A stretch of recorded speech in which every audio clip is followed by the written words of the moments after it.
Continuaremos con la revisión de los temas que necesitamos para desarrollar la clase. En esta ocasión toca temas de distribución de probabilidad continua. En una distribución de probabilidad continua, la probabilidad de ocurrencia de un valor específico no tiene sentido, debido a que la probabilidad de que esto suceda es cero, a diferencia de la probabilidad discreta, en donde encontrábamos valores en puntos específicos. Aquí, lo que tiene más sentido es encontrar la probabilidad de los valores dentro de un intervalo definido, es decir, que no podemos enlistar todos los valores posibles, pero en vez de ello podemos utilizar funciones. Unas características de este tipo de probabilidad es que la probabilidad de que suceda una variable aleatoria x está dada por el área bajo la curva en el intervalo de interés AB. Como segunda característica, tenemos que el área bajo la función f de t es igual a 1 y la probabilidad de que ocurra un evento t es igual a 0. Veamos las diferencias entre las distribuciones. Tenemos en el lado discreto que la media o el valor esperado está definido como una sumatoria en valores discretos y que relacionan a los posibles valores x y por su probabilidad de ocurrencia, mientras que en el lado continuo tenemos a la integral definida que es el promedio ponderado de los valores que puede tomar t por el peso de la función de densidad de probabilidad. Para la varianza, que es la expectación de la desviación cuadrática alrededor de la media, la tenemos definida para ambos casos como ambas distribuciones tienen sus funciones de probabilidad propias. Por el lado discreto tenemos a la función másica de probabilidad, que nos dice la probabilidad de que suceda un evento discreto x. Y la función de densidad de probabilidad, que nos da la probabilidad de que un evento suceda en un intervalo definido. Como siglas clave tenemos PDF, que significan Probability Density Function, es decir, PDF. Y si empezamos a sumar la probabilidad conforme vamos avanzando en el eje de las abscisas, x, podemos generar a la función de densidad cumulativa, o CDF, que es Cumulative Density Function, que nos ayudará a encontrar la probabilidad de que nuestra variable aleatoria sea menor que un valor a. Es decir, esta función nos permite encontrar la probabilidad de que suceda la variable x cuando ésta es menor o igual a un valor t. Y bueno, aquí también tenemos que la probabilidad está definida entre 0 y 1, donde 1 es el 100% de que suceda el evento en cuestión. Lo que podemos encontrar es que si buscamos la probabilidad de que nuestra variable sea igual o menor que un valor t, esta es equivalente a encontrar f de t en la función de densidad cumulativa. Si buscamos que nuestra variable aleatoria sea mayor que t, entonces estamos buscando el complemento de la probabilidad anterior. Si queremos encontrar que suceda x en un intervalo definido, este será igual a la resta de ambas áreas. Y, por último, la probabilidad de que x sea igual a t es 0, pues aquí no tenemos valores discretos. Dentro de las distribuciones continuas, abordaremos a la distribución normal y a la triangular, así que empecemos con la normal.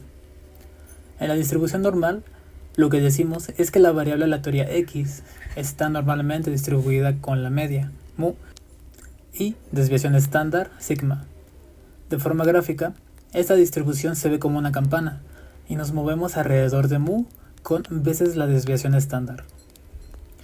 Ahora, esta distribución también tiene una función de densidad de probabilidad, que está dada por la probabilidad condicional de que suceda x, dados los parámetros mu y sigma. Algunas características de esta distribución son que esta es comúnmente la distribución más utilizada. Una gran cantidad de los análisis se asumen como distribuidos normalmente. Tenemos que el punto más alto de la campana ocurre en la media y que tenemos simetría alrededor de mu. También se puede notar que mu nos marca un cambio en la distribución, es decir, parte a la campana desde un punto de vista ascendente a uno descendente. Pero mu no cambia la forma de la campana, sin embargo, sigma sí la cambia, pero no marca un cambio en la dirección de la probabilidad. Tenemos aquí también las siguientes reglas simples, y como esto lo usaremos con MATLAB, les dejaré las funciones que utilizaremos. La función normCDF hace referencia a una función de densidad acumulativa para una distribución normal, que por sigla sería Normal Cumulative Density Function. Y esta función pide de datos de entrada el valor t y los parámetros mu y sigma, para darnos la probabilidad de que nuestra variable x sea menor o igual al valor t. Y si queremos el complemento, podemos agregar la palabra upper para encontrarlo.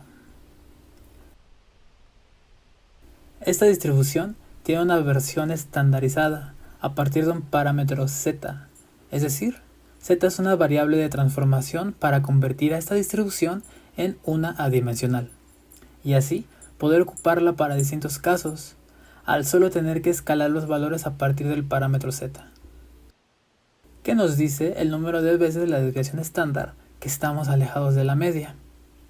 Esta parametrización nos ayuda porque podríamos ocupar tablas, como en la vieja escuela.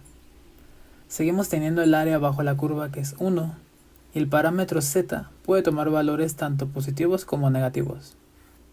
Esta distribución es utilizada extensivamente dentro de la teoría de inventarios para poder definir niveles seguros de almacenamiento.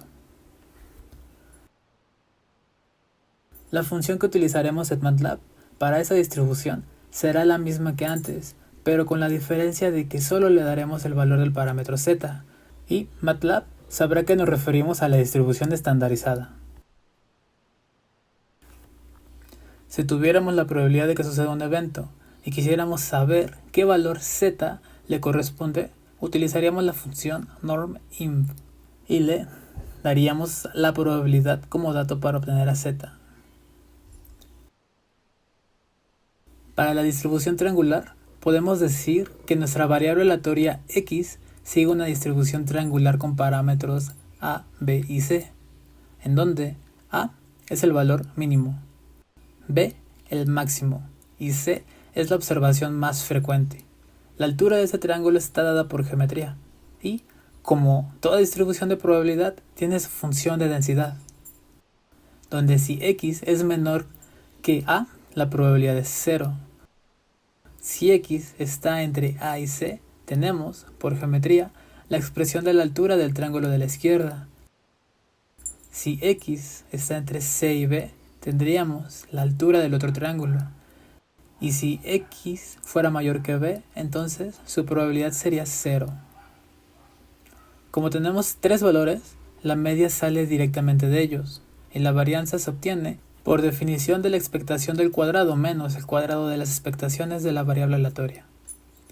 Esta distribución también tiene una función de densidad acumulativa, definida por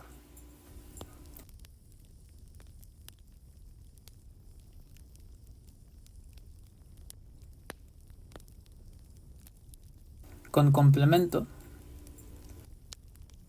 Si tuviéramos el valor de la probabilidad y quisiéramos sacar el valor de d, solo tenemos que observar en qué sección del triángulo nos encontramos y despejar con álgebra a la incógnita d. Ahora, esta distribución es importante porque puede ser utilizada en muchas discusiones iniciales, cuando no se sabe con exactitud qué tipo de distribución tenemos, además de que la gente tiende a recordar valores extremos y populares más fácilmente. También puede encargarse de distribuciones asimétricas y es muy útil para problemas de logística de transportación.